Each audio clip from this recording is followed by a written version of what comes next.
3 দিনে বিবাহ শাদী হবে এই আমলটি দ্বারাই। সম্পূর্ণ ভিডিওটা যদি না টাইনা দেখেন বুঝতে পারবেন। তো মনোযোগ সহকারে দেখেন ভিউয়ার্স।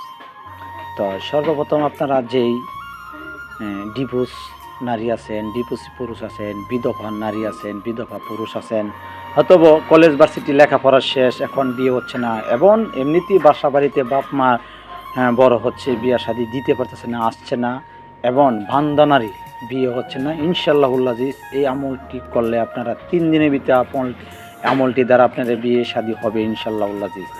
তো আমি আপনাদেরকে সর্বপ্রথম বলবো যে রানা ভাই ডি চ্যানেল, আমি রানা ভাই আছি আপনাদের মাঝে। যদি আমার চ্যানেলটি অবশ্যই ভালো লাগে ভিডিও সাবস্ক্রাইব লাইক শেয়ার করতে বলবেন না।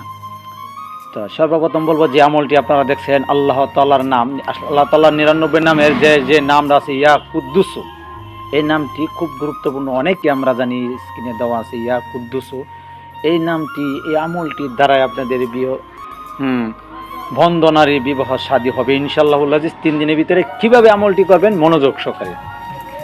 সর্বপ্রথম আপনারা রাত্রে আমলটি করবেন, অথবা সারাদিন নামাজ 5 ওয়াক্ত পড়ছেন, পড়ার পর ঘরের জায়নামাজে পড়ছেন, এশারের নামাজ খাওয়ানা টানা করে এশারের নামাজ পড়ার পর খানা টানা খাইয়ে আপনারা জায়নামাজে ওই জায়গা উত্তম জায়গার মধ্যে বসবেন। বসার পর আবার 2 রাকাত নামাজ পড়বেন। পড়ার পর আপনারা ওই জায়নামাজে বসবেন। বসার পরে সূরা ফাতিহা পড়বেন একবার, 3 বার 3 কুলু পড়বেন, 3 বার দুরূদ শরীফ পড়বেন। পড়ার পরে আপনারা আবার আল্লাহ তাআলার কাছে বৈশা থেকে 115 বার আপনারা এই কুদ্দুস আমলটি আপনারা পড়বেন।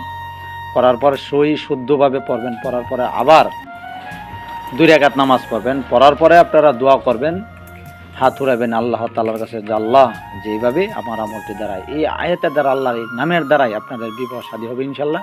পরে দোয়ার মধ্যে আপনারা 21 বার পড়বেন মোনাজাতের মধ্যে ইয়া কুদ্দুসু ইয়া কুদ্দুসু, যে বলবেন আল্লাহ খাস করে আমার বিবাহ শাদী বন্ধ করে দেন। ইনশাআল্লাহ কোথাও যাইতে হবে না।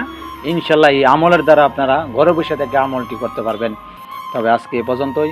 ভালো থাকবেন, সুস্থ থাকবেন। পরবর্তী ভিডিওতে দেখা হবে ইনশাআল্লাহ। আসসালামু আলাইকুম।